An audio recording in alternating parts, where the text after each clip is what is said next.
recognizing and inviting us. Oh, okay. Let me see. I don't have the slide with me. How do I control the slide? You can just tell me to go to the next slide. Okay, you have the first page. It's about 30 pages. Okay, It's full of just let. But you can see the slides as I'm showing it, right? no, I don't see it. That's the problem. Okay. On Zoom, on Zoom, you can on your phone you can swipe it to the left or to the right, and you can see Oh yeah, the. to the left. Yeah, okay. All right. So Okay. shall we begin now, or we wait for a few more minutes? Let's wait for about 1 minute, and then I will introduce the session. Okay.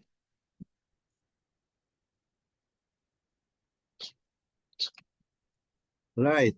Hello, everyone. How are you? You can see Amali, Brijesh, and Hey. Utkal, Nazrul. Hi, Nazrul. Hello. Great to see you, everyone. Hello, everyone. Kwang. Hi, Kwang. Amali. Hello. Hello. Hello, Vlad and everyone. Hi, Arun. Hello, everyone. Jack Reed. Hello, everyone. Hello, Manvik. Hello. Hi, hello. It's great to see everyone, and Miho is here. Do we miss anybody? Do we miss anybody? Do we don't have any person from December? We have everybody. We have 26 of them last December. Mm-hmm. I think we are missing a few people. I don't know exactly who, but I can see Priscilla, Rotana. Now we got 19 people. Okay. Oh, so far, okay. I think it's a good crowd. Some of them have asked are traveling at the moment, so they cannot I see. are not able to join. Okay, so I guess we are able to start now. So today we are in session 2 for drafting patent applications, part 2. So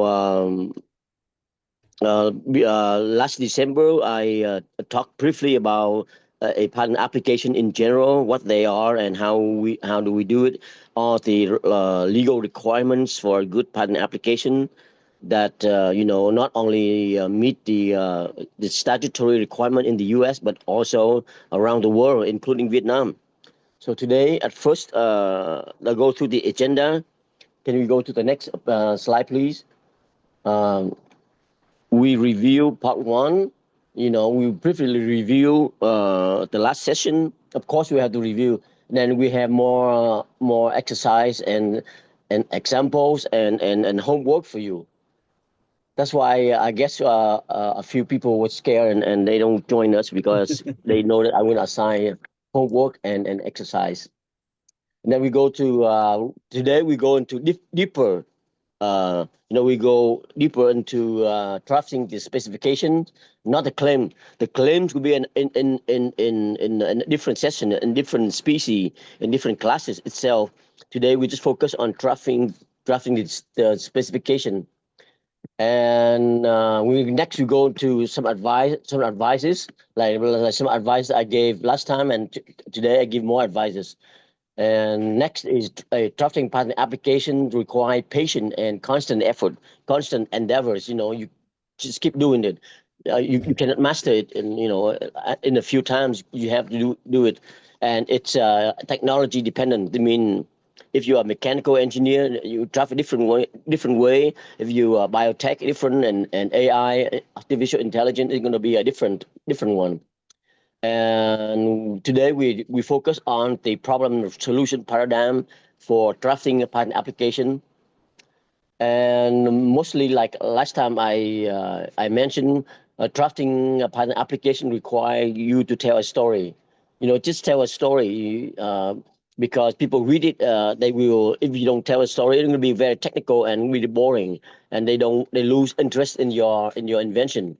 So that's why we need to tell a story. Next, the background, the background section, like last time, there's a background section. We must separate the background from your invention. Meaning, in the background, you just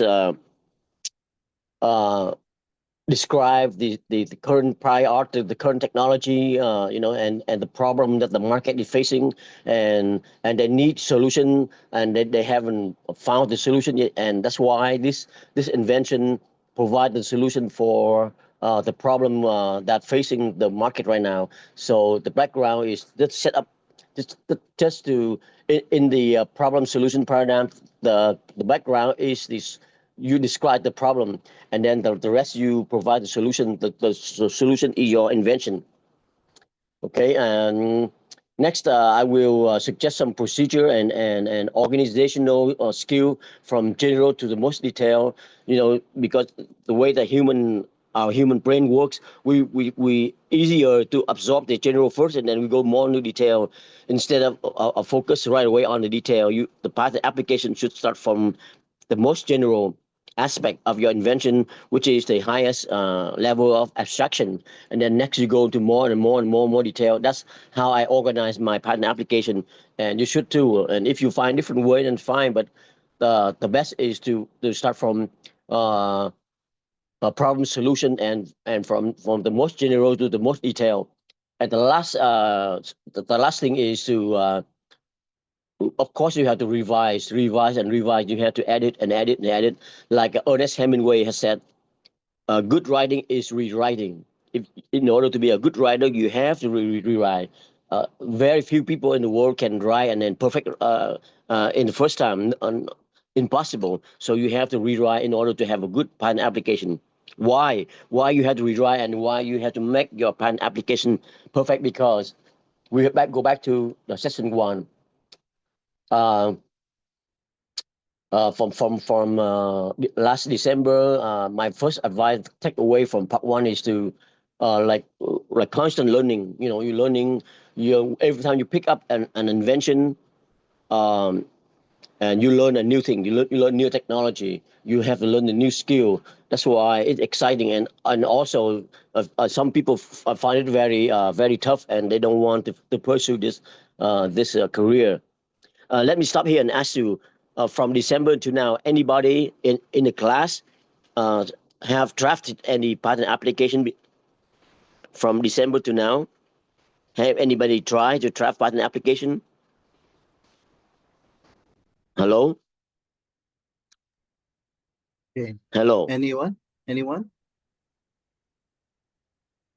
It's okay if you say no, but I haven't. Oh, we have I on the chat. started one, but I did not complete it. you need help, you can email me. I can Okay. help you for Okay. free. Thank you. Oh, that's good. Thank you. Well, this is a U.S. patent examiner, so it's a good offer. Yeah, thank you. Okay. What's your technology? It is do you know the neem oil extract? Okay. Its applicability in aquaculture. I see. In fish nursery pond, some of the harmful insects are there. So instead of chemical insecticide, it is an alternative to the chemical insecticide that. Oh, actually, okay. Yeah. That's interesting. Wow, Yeah. you plan to file in the US or you file in your own country? I want to file in my own country first. Okay, good. Okay. Yeah. You know that you have 12 months to file in other countries, right? For the Yeah, Paris Convention. Yeah, I can also try in US, but it costs a lot, right? My Yeah, institute doesn't pay me. Yeah. it's about $400 for regular examination, and for $1,300 for track 1 examination. In the US we have track 1, meaning accelerated examination. You pay like $900, and they will examine and provide and give you a result within 6 months to 1 year. Okay, so it's good to hear that. Good luck, and you need help, just let me know, okay? Okay. And then next we go number 2 is the patent application is after all a legal document. It is a legal document. Let me emphasize this. It is a legal document. Because when somebody infringe your product or infringe in your invention, you bring them to court, and then the judges and lawyers and other people will look at your patent application, and trust me, they will comb your patent application line by line, word by word, period by period, comma by comma, and they try to find fault in your patent application. They comb it they use a team of how many lawyers. They're very good lawyer and paralegals, and they will comb through your patent application carefully, word by word, and many times. So that's why you have to. It is important to have a good quality application and without any errors and without any unnecessary embodiments. So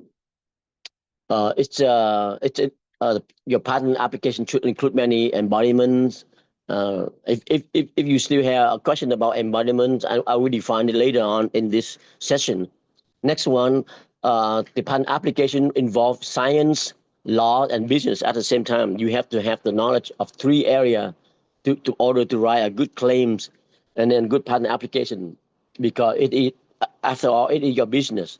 If you don't have a good patent application, if they invalidate your patent application, then means you don't have any business. They will stop you right there. They will bring you to court and cost you money, and then you have to close down your business. So, and then the last one from December is to be candor, be honest, do not conceal facts. If you have any document or any paper that review your invention, please, or close to your invention, please provide to the intellectual property department of your country, or in the U.S. or anywhere in the world. Don't. If you don't show now, later on, they will find out, or your opponent will find out. So better to do it now. So be candor and do not conceal any facts. So you have any questions so far from last time? And then please go to the next slide.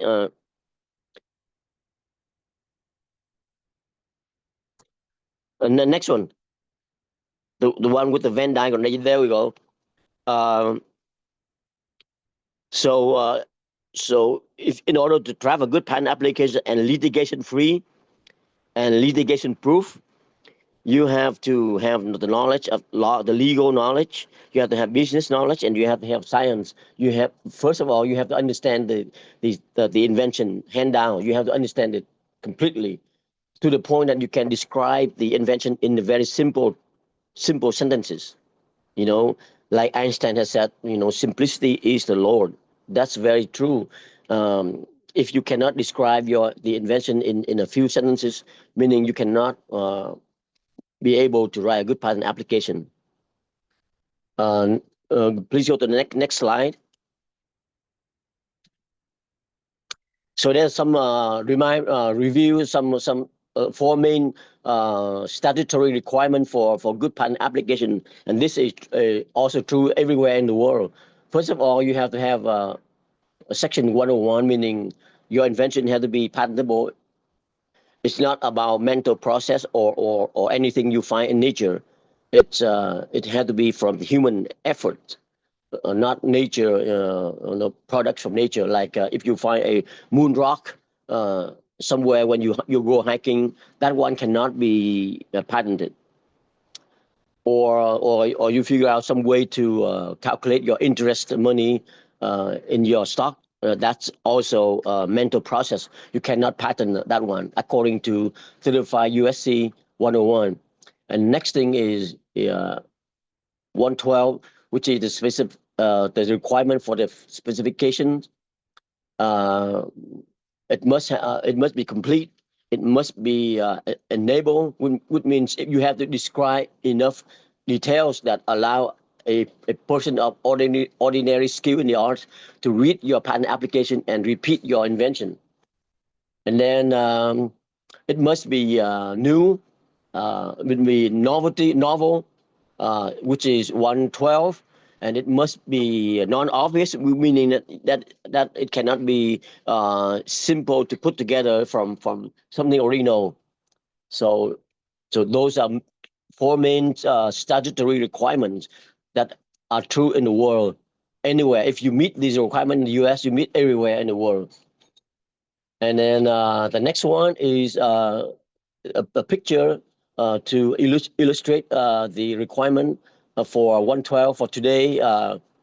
Today's session. Today is mainly focused on drafting the specification. Please go to the next slide.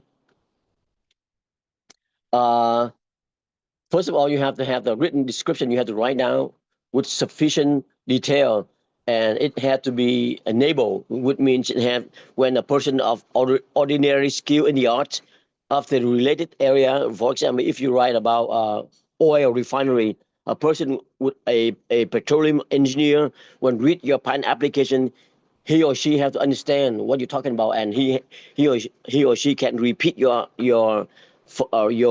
invention from reading your patent application, meaning they can go put things together in order to recreate your invention. Because this is again the government policy. They grant you monopoly for 20 years. In return, you have to disclose enough details. You don't hide any detail in order to others to repeat your invention and make it better. That's how society progresses. And then next, please go to the next slide. Okay, this is the outline. Like last time, I suggested you use this outline and go through step by step, and then you will, and then combine with the rules.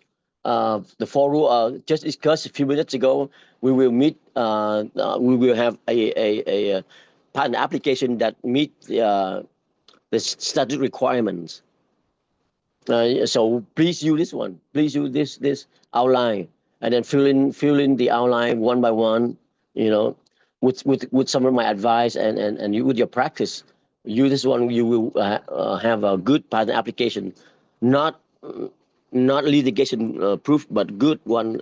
That means they won't be rejected by the examiner for violating 112 statute. But you will have a good application that will accepted by the USPTO or the intellectual property department but in order to have a litigation proof and excellent patent application, you have to practice. You have to write enough. You have to keep writing until you feel your technology, and then until you master and you understand the situation in order to write out something that nobody can invalidate your patent application. So next one is, please go to the next slide.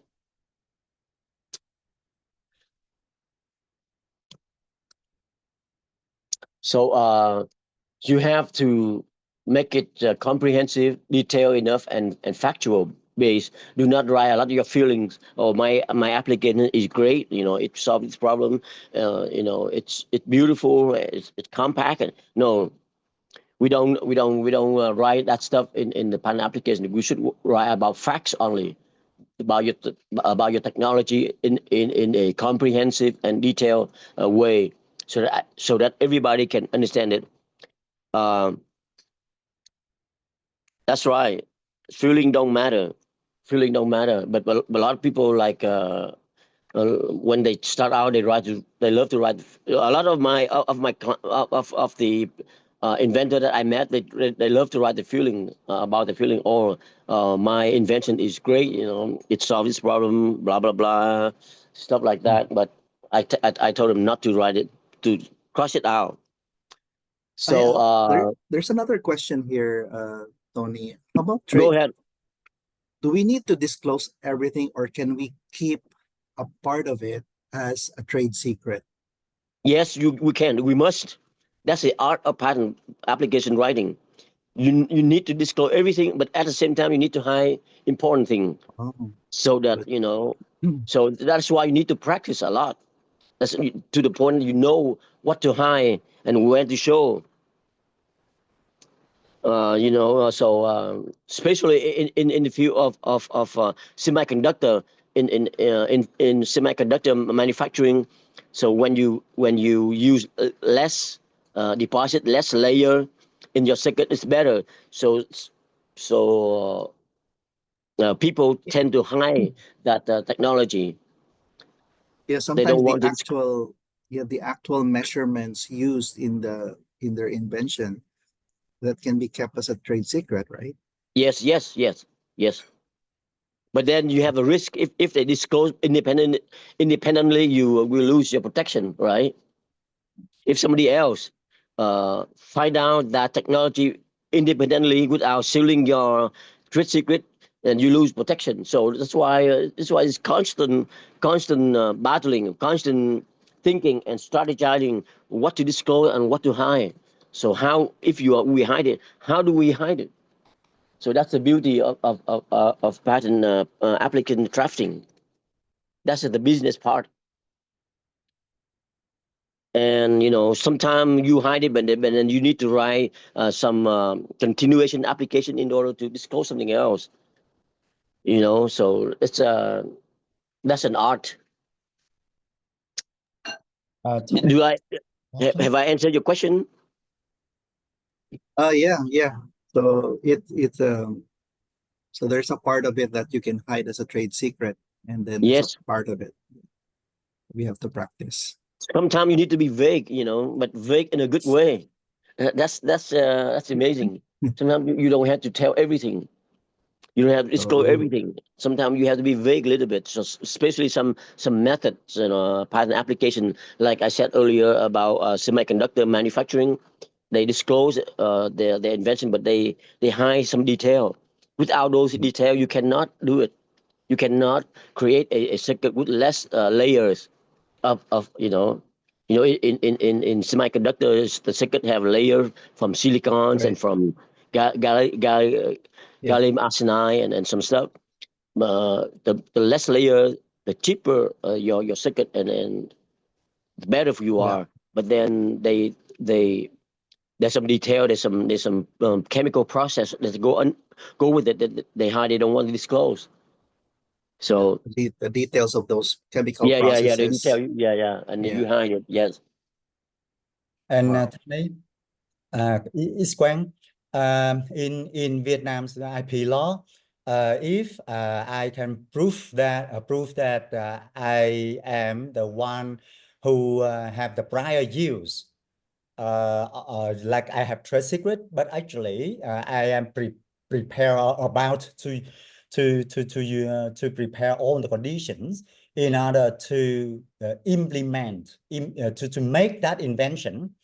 So I have the right to prior use.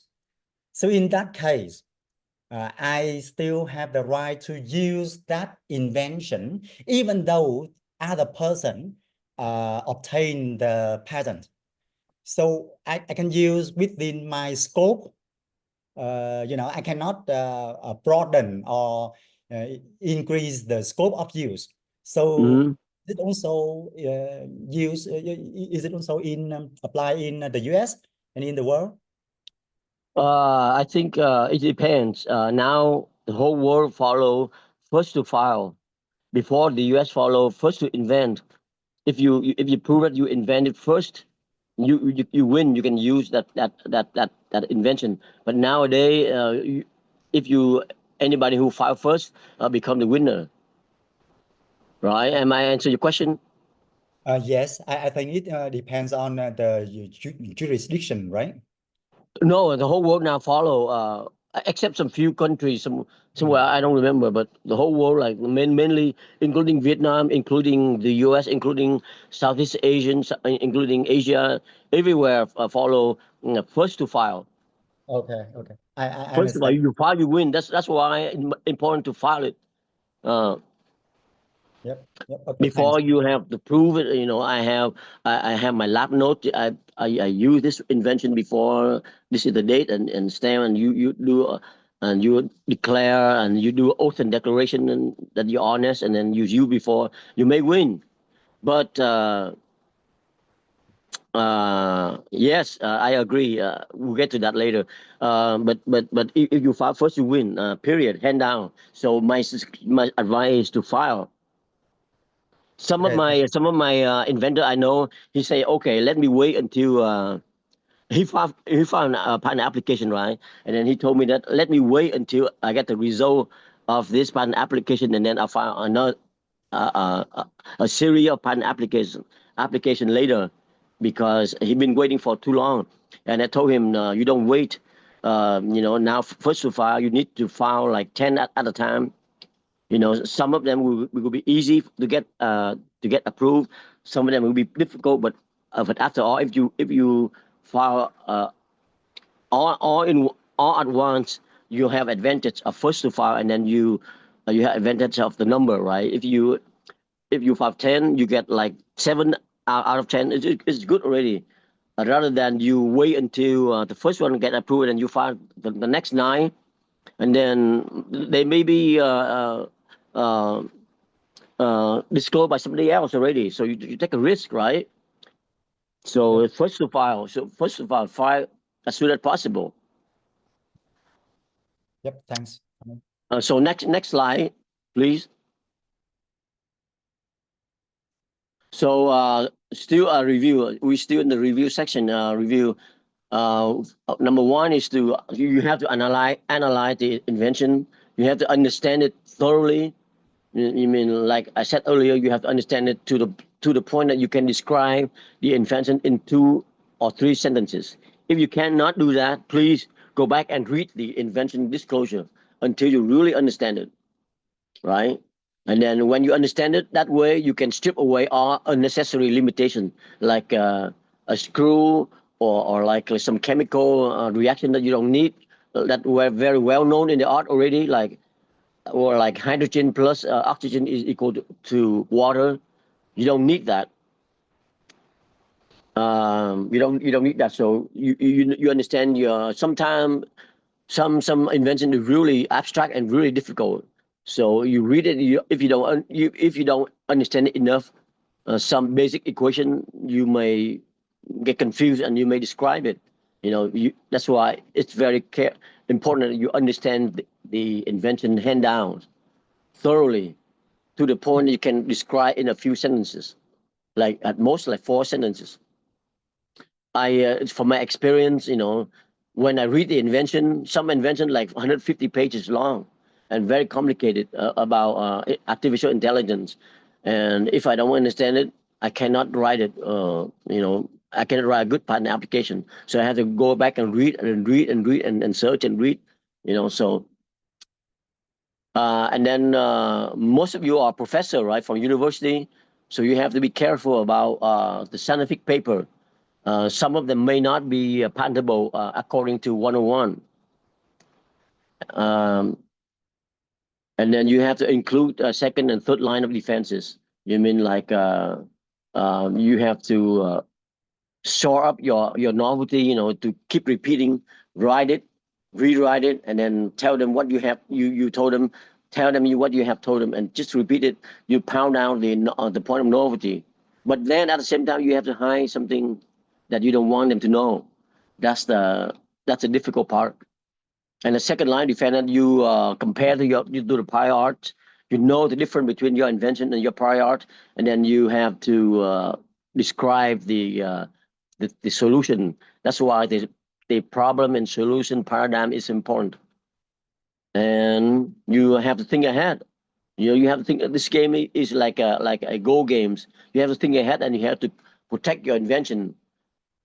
And then the last one is you consider proving your infringement by understand your invention, and then trap as broad as possible the independent claims. So then please go to the next one. Next one, this one is an example. If you have time, if you have if you want to learn this, please go back, go after this session, please go back and draft these two patent application. Simple. Well, remember this one, right? The juicer invention, and then the pencil. Let me define last time we had a lot of question about embodiments. Embodiments are different way or different physical structure that perform your invention. For example, the prior art pencil are rounded body, right? And if you lay it on the table, it rolls down and it falls on the ground and it break the carbon part, the writing tip. And then the solution to that is to invent a hexagonal body pencil. But hexagonal pencil, there's only one embodiment, but the next embodiment can be a triangular or can be can you go to the next one? Oh yeah, it can be a square one. So that's embodiment. Do you see the embodiment? You all see the different embodiments, right? Yeah. Hexagonal, round. Why round is still an embodiment? Can you tell me? Why should I include it when it is a prior art already? Why? Because I want to protect broader as possible, but why I include the rounded one? Yeah, good question. But Right? The triangular body do the job, right? And so does the square roll. one do the job. It won't roll. That's different embodiment. You should include it in your description, in your specification. But why you also include the round one?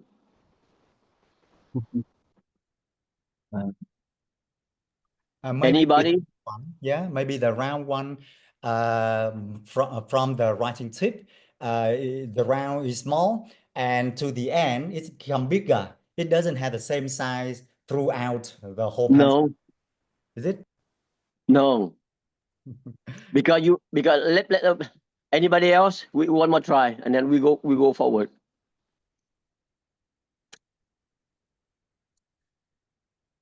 Because remember the prior don't have the eraser part, right? Remember, see that? And then when in your invention you have your eraser, you can put your eraser so that it won't roll. So you also include the round one.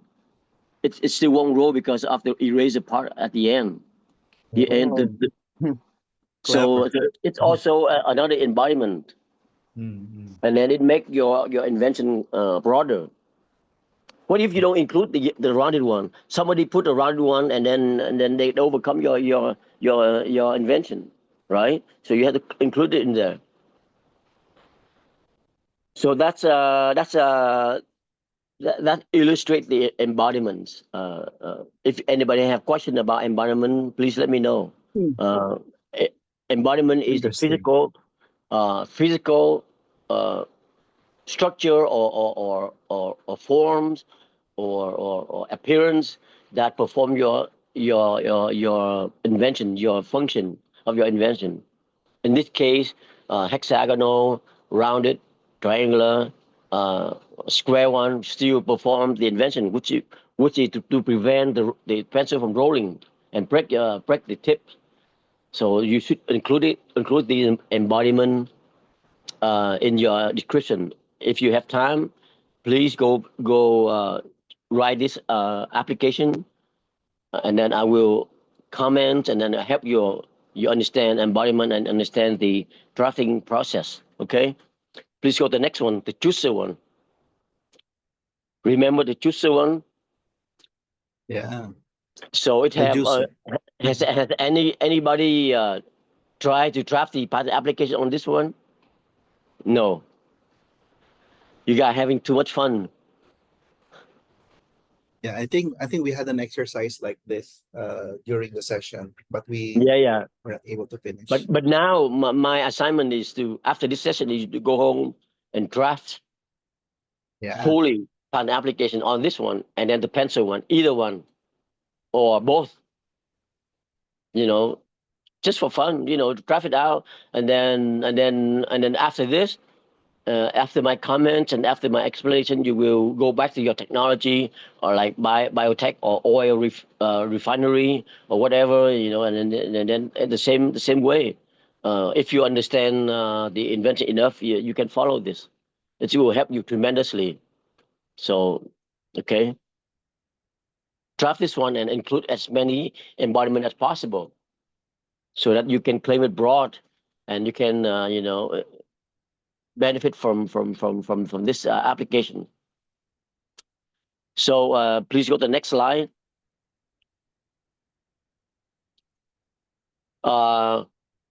Today we focus more on drafting skill.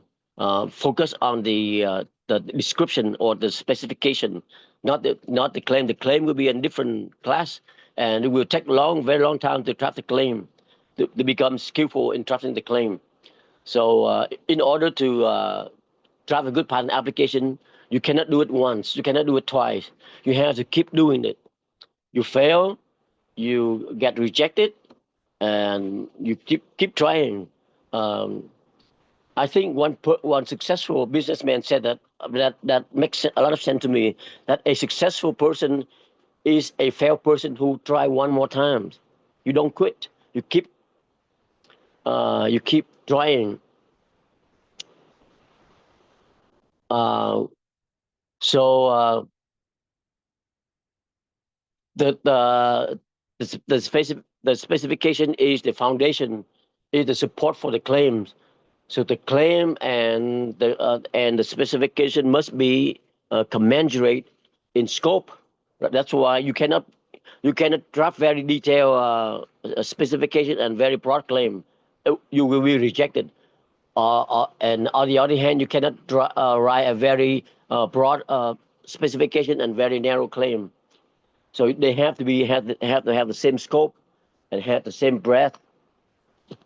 Claim drafting is special topic, and it requires its own session. And if we have time and we will have the resource. Yes, you know, and then we have to learn about claim drafting in different sessions, because it's special. So Tony, we can do that as the part 3, the next part for this. Yes. Or you can go deeper into a specific drafting. It's okay. It depends on the claim demands. drafting. Yeah, whatever, you know. Okay. We'll do that. I have my own book, not my own book, but I have a lot of books about claim drafting. I mean, you have to keep learning it, and then I attend a lot of training, professional training on claim drafting. So yeah, we can do that for the next session. Yeah. So, and then the last one is the specification include the title, the description, the figures, and the abstract, but not the claim. And it tells a problem solution story, different embodiments and different key terms, because you have to have key term in there. You have to define them. Remember, your audience is not scientists. Your audience could be judges, lawyers, layperson, you know, and businessmen. Some of them don't know anything about your invention. Just you have to tell a story so that everybody can understand and tell a story in very eloquent and convincing ways. So please go to the next slide.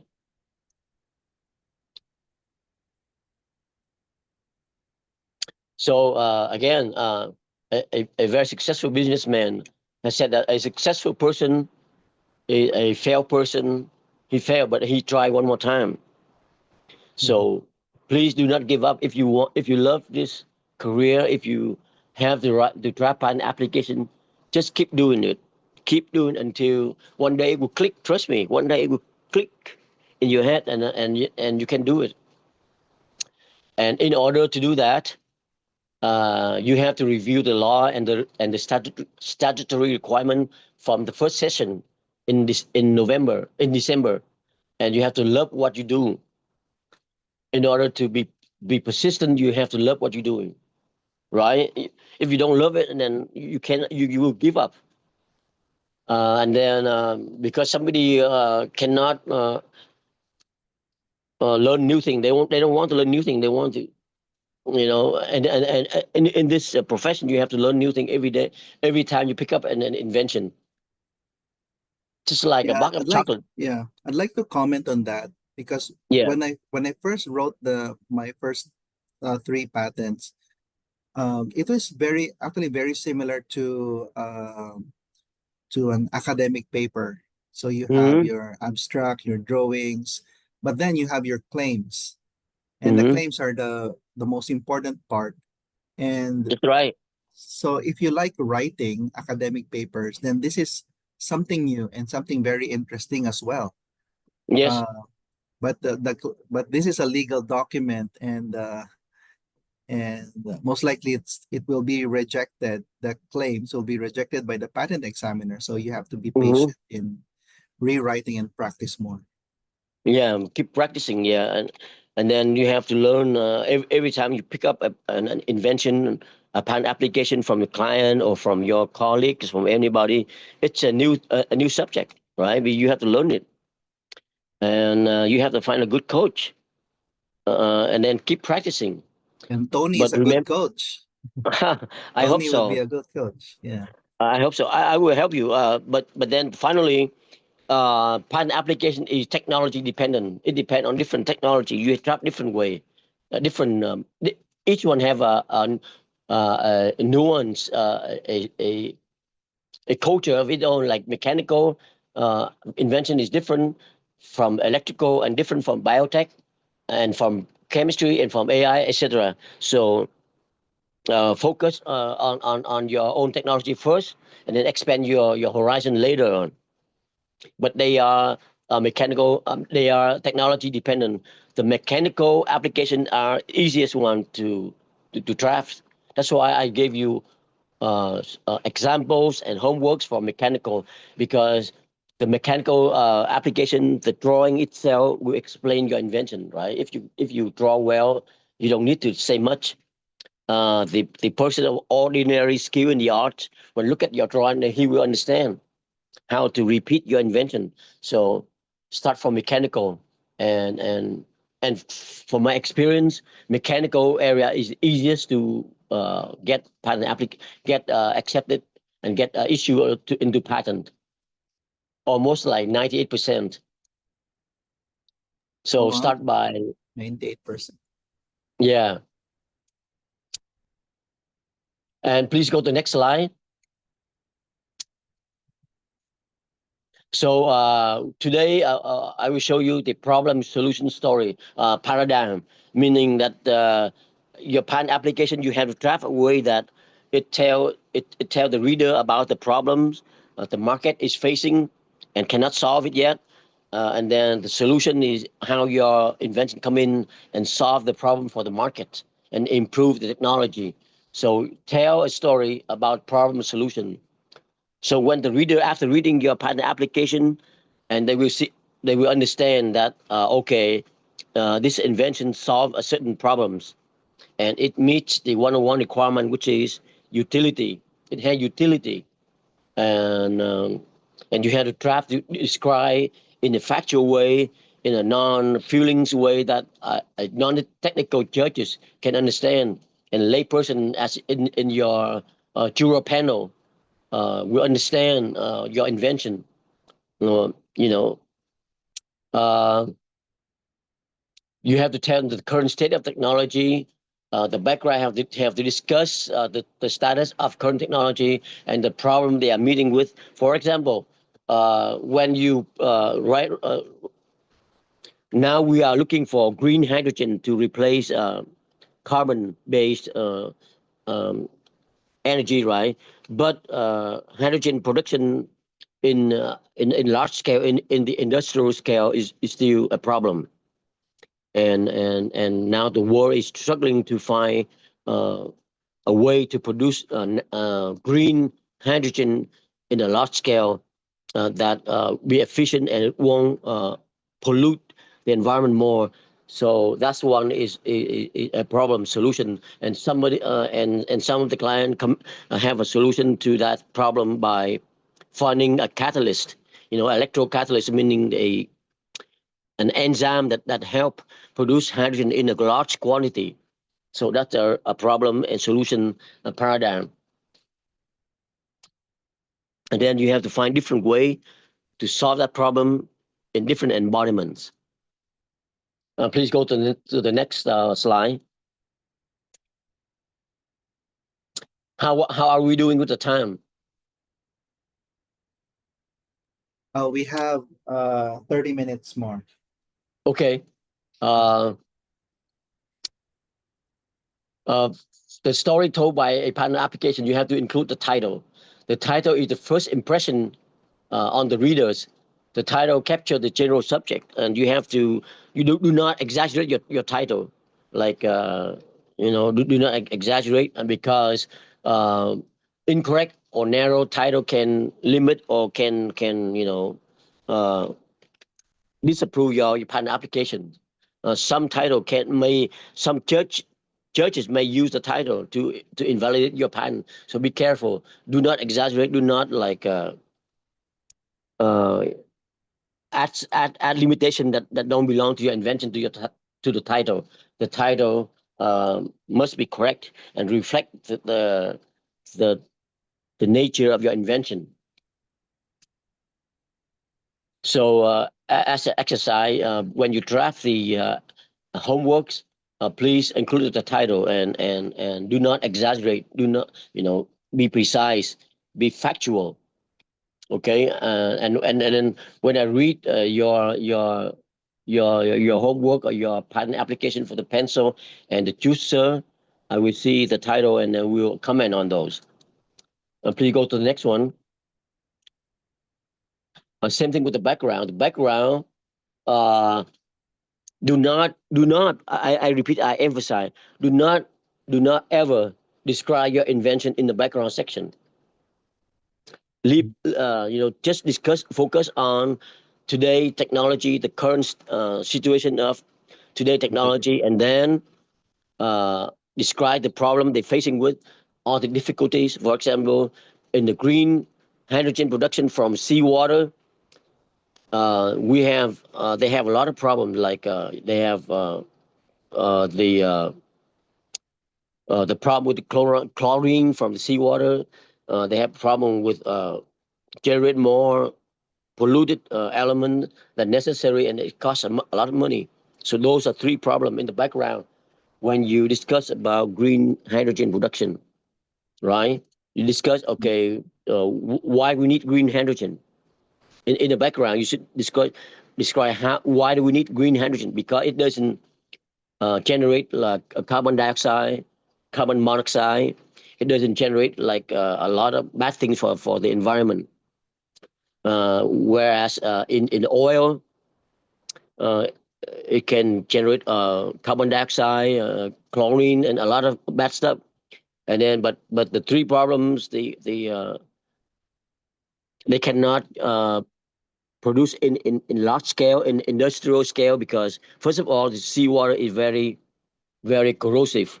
The chlorine in the seawater will destroy your plant, and then you have to put money to maintain it. It costs money. It costs time. And then so for somehow they cannot still produce green hydrogen in large scale yet. Those are the problems we should keep inside the background, and do not discuss your invention in there. Please go to the next one. And then okay, let me go to the drawing. The drawing is also required if it's necessary to understand your invention. You should include your drawing, but your drawing is also tricky. You have to be careful.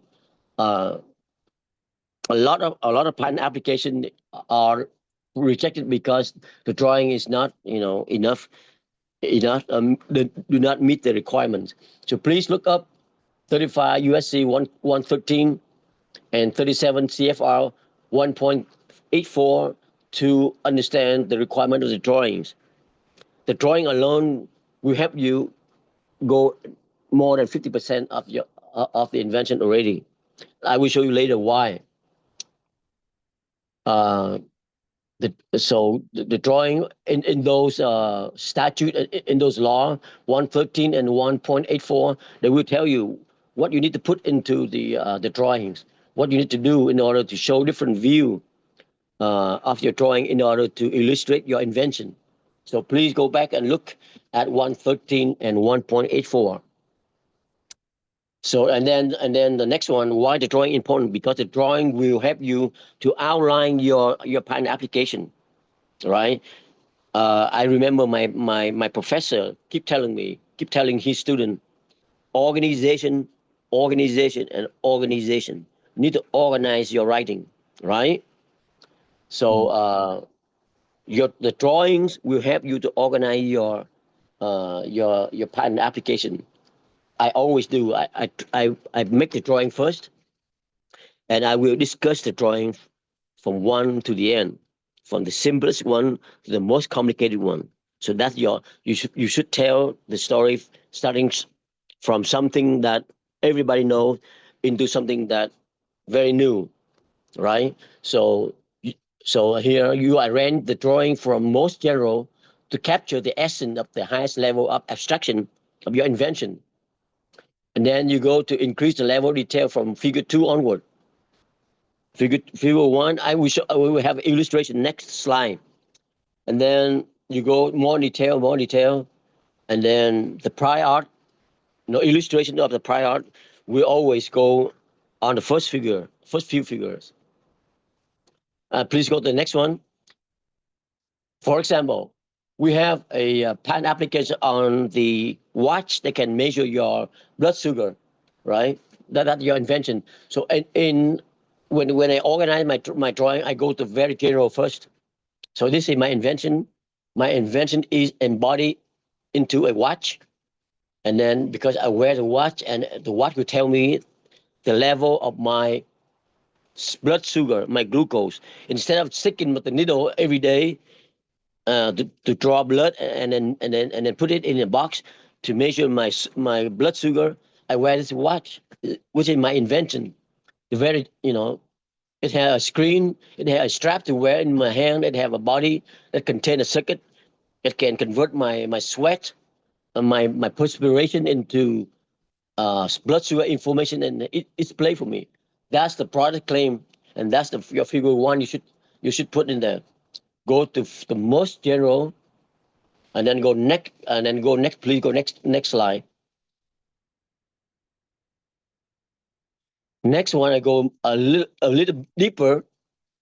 I will tell what's inside my watch, what inside my watch, which is my invention.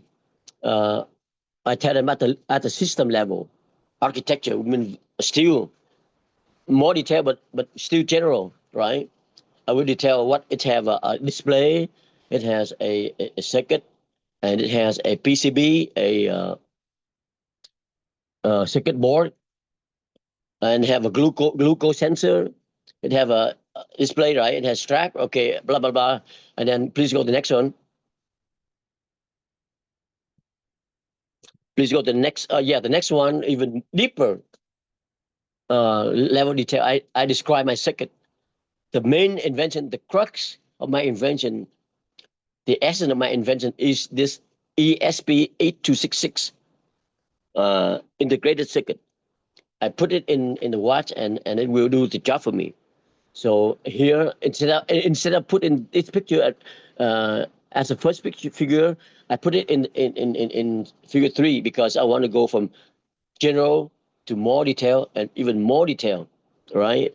And to go from highest level abstraction, something that everybody knows, which is the watch. And I go to more detail and deeper and something new. This ESP8266 is a new, new component that put into my watch.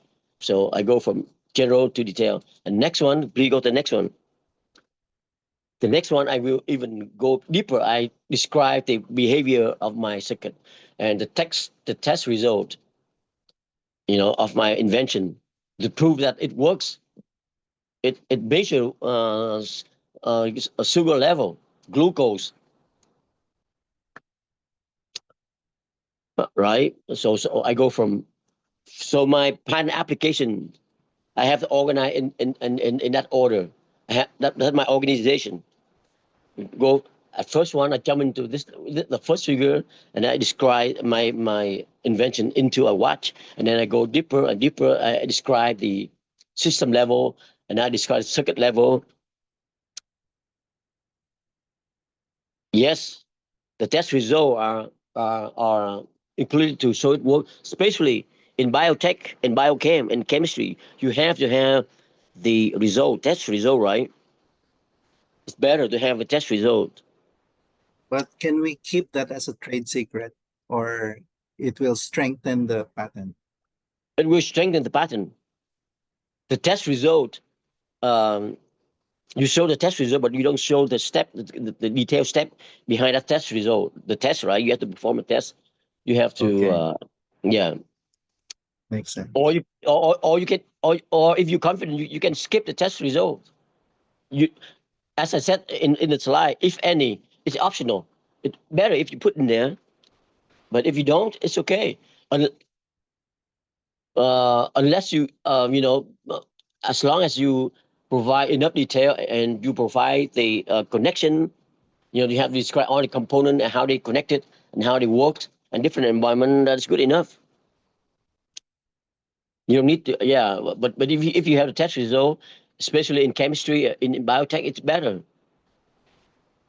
It make it believable, right? That's right. Yeah. Yeah.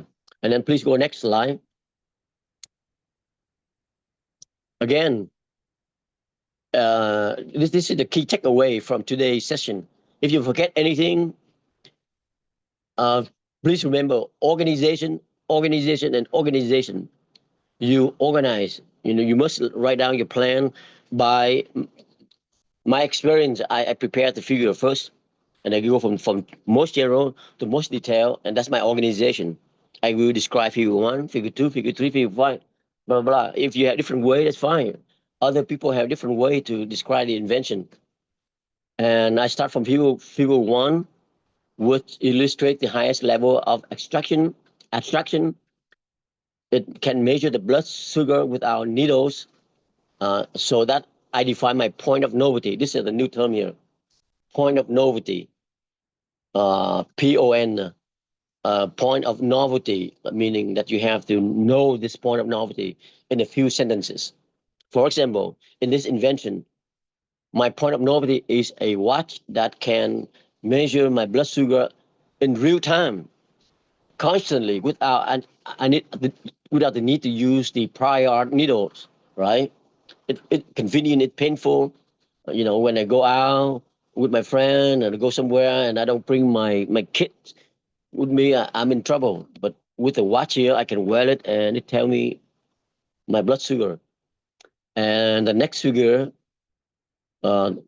describe the deeper level of detail, which is the system level. The point of novelty in here is the ESP8266 integrated circuit. But in this level, in figure 2, I only describe the block diagram, the black box only. I should describe black box. It's about this chip is including the MEM circuit, the mechanical, electrical mechanical circuit that can allow me to convert my sweat into electrical signal. Just very, very, very, very high level description. And then next in figure 3, I will connect everything together.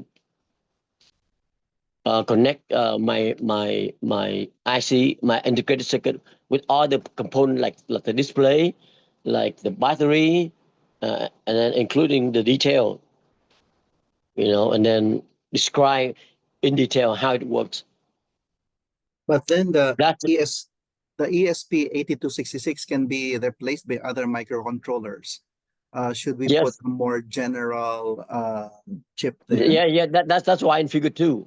I mean, I just give an example that the chip, my invention is this one, but you can like different embodiments. You can put different chip in there, right? You describe it in general term, which means it cover different environment, different chips, different microcontroller in there.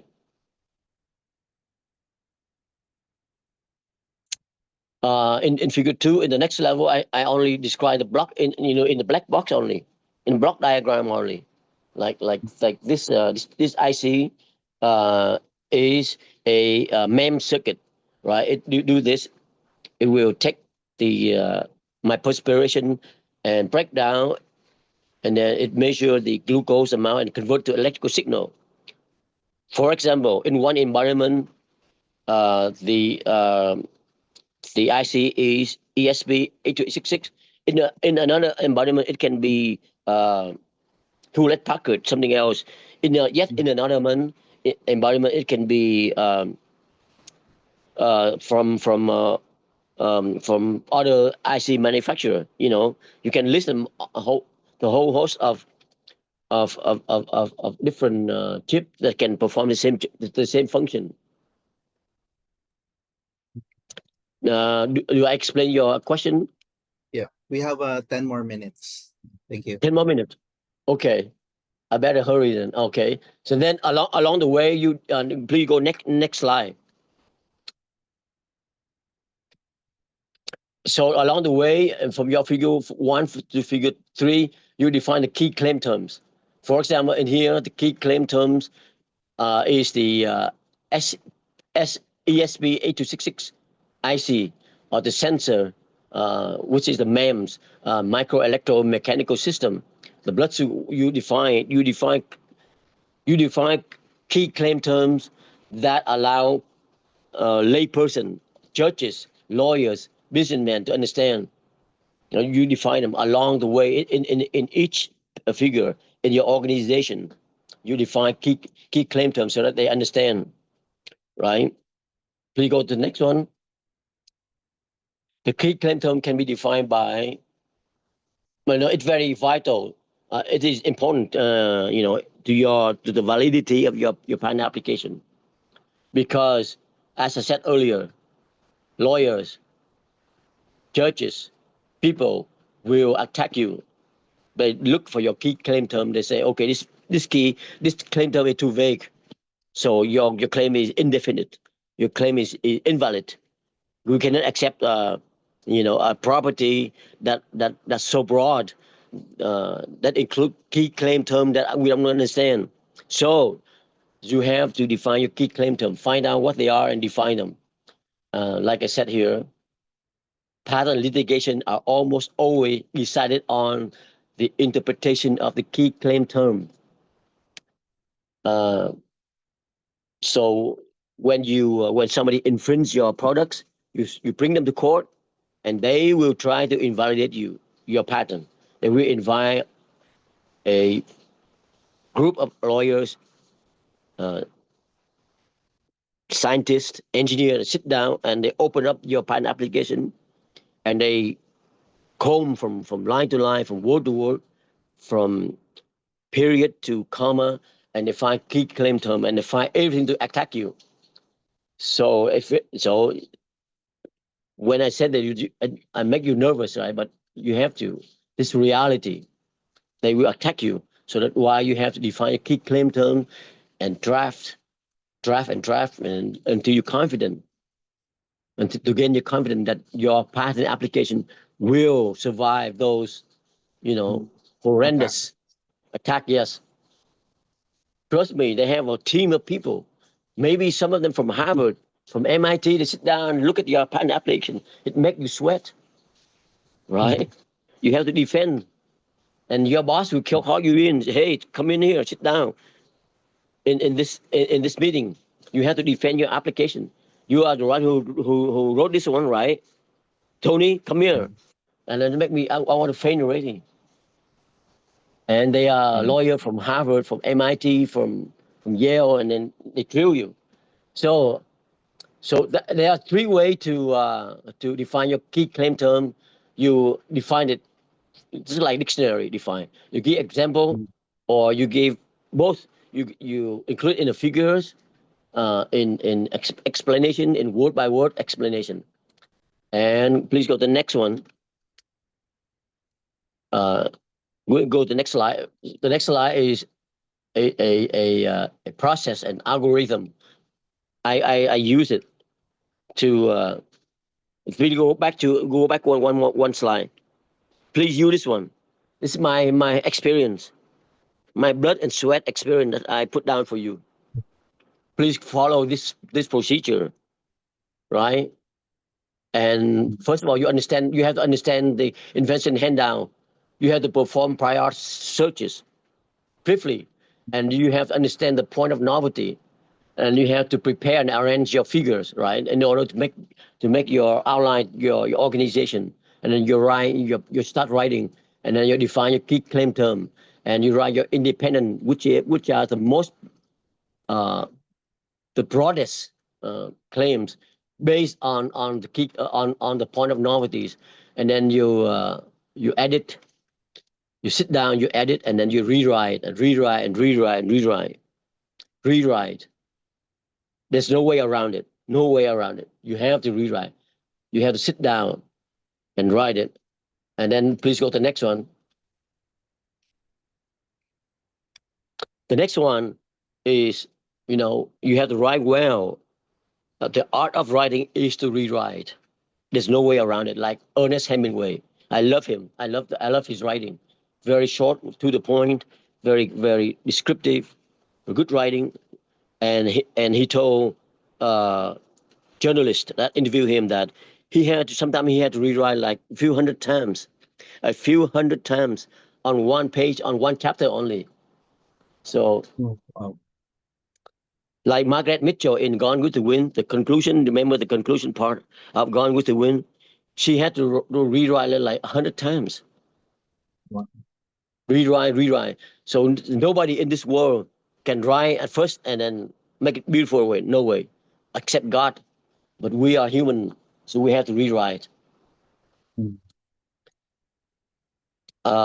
Next, please go next one. Next slide. We're almost done. Okay, your readers are, again, your readers are judges, lawyers, engineers, scientists, layperson who know nothing about your technology, and businessmen, and they have one common goal is to shred you apart, like I've been through. Yeah. Wow.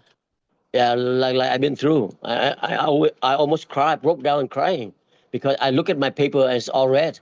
I turn in black, right, from the printer, and when it returned from my boss, it's all red. Yeah. So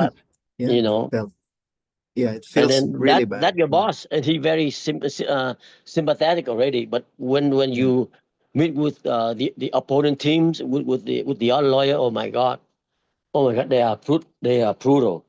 So I can't go by myself. So other people who had to come and support me, the other lawyer from my team had to come and support me. Otherwise, I rather kill myself. No, just kidding. So so please go to the next one. So these are books you should you can read after this session. The book called Style Toward Clarity and Grace by Joseph Williams. I hope you all know this book. I use it in my college. And then the slide from the first section in December, and then please, if you have time, read Scientific American. They're good writing style in there. Subscribe and then or find whatever or issue, read it, and you can see it. The writing is very good about a very complicated subject, but they write very well. So that's all. That's all I have today. Thank you. So you have any questions? Great. Thank you, Tony. And then please, if you have time, do the homework. Right, Yeah. write out the whole patent application or write your own invention. Send it to me, and I will help you. Okay. Any questions? I think we have asked many questions.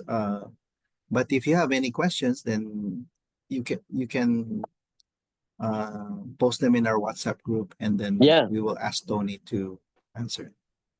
There's one in the chat. Okay, from Horman Singh. Is it legal if AI is used to draft the application? No, it's not legal. The Supreme Court of the U.S. have come Okay. out with the decision already. Invention, or oh, you mean drafting or invention? I'm sorry, I understood you. Drafting. Drafting is okay, but I don't think AI can reach to human yet, reach to the level of human yet. Because you drafting is okay, but then invention from AI is struck down by the Supreme Court. Yeah. But then I don't believe that. I think Python drafting will survive AI attack onslaught. Okay. And also Harun, you can send your draft to Tony that he can critique it. Yeah. Okay, so I also, if you want, I can sign the non-disclosure agreement. You have when you send your invention to somebody, you have to sign non-disclosure. I mean, I cannot take his invention and go around and say, hey, my friend have this invention, blah blah blah. No, I won't do that. All right. Yeah. Okay. So it's great to have you, Tony. And Yeah. before you go, let's have a picture, everyone. We can do picture, everyone. Yeah. Everyone, turn on your cameras. Let me try. Okay. Okay. Can you do it? Okay, here. Okay. Okay, let me try. 1, 2, 3. Okay, very good. I think there's also a page 2. Okay, page 2. Okay, 1, 2, 3. Okay, guys, it's great to see all of you, and Thank you. I am very excited with and because of what our discussion, then I think it begs a third session, which is drafting the claims. Claims is basically the heart of the patent, and because of that we will have that as our next session. There's in one May. judge who said that the claim is the name of the game. That's The right. name of the Yeah. game is the claim. So And yeah. It's not just the legalist, but it's the interesting way of how to write it. Right? Yeah. So the thinking I think you put in there is amazing. Yeah. Indescribable. That's why I think AI cannot reach to that level yet. Yeah, the understanding to that level. Yeah. Okay. Thank So you. great, guys. Thank you. Take care. Thank you, guys. And great to see all of your beautiful faces. Okay. And thank you very Great to much, see you all. Tony. Great Thank to see you. you. Thank you. Thank Thank you. you. Bye. Good night. Thank you. Take Thank care, you. all. Thank you all. Thank you all. Bye. Everyone. Good Thank you night. Good all. Good night. night. Good night, everyone. Good night. Hi, Mihu. Hi, Anson. Bye. Hi, sir. Hi, sir. Hello. Nazrul. Good night, Hi. everyone. Nazrul, are you now the president of Bangladesh or not yet? Oh, the vice president is still now. Are you the vice president of Bangladesh? No, not exactly. Tiếng dạy dưới này Yeah, á. you can see the logo of my university. Okay, of the university. I thought of the Yeah. whole Bangladesh. No. All right. Beautiful. Okay. Nice. Okay. Okay, so have a good Okay, time. Okay. See Bye-bye. you. Good night. bye-bye. See And you. see you next month. Bye-bye. See you.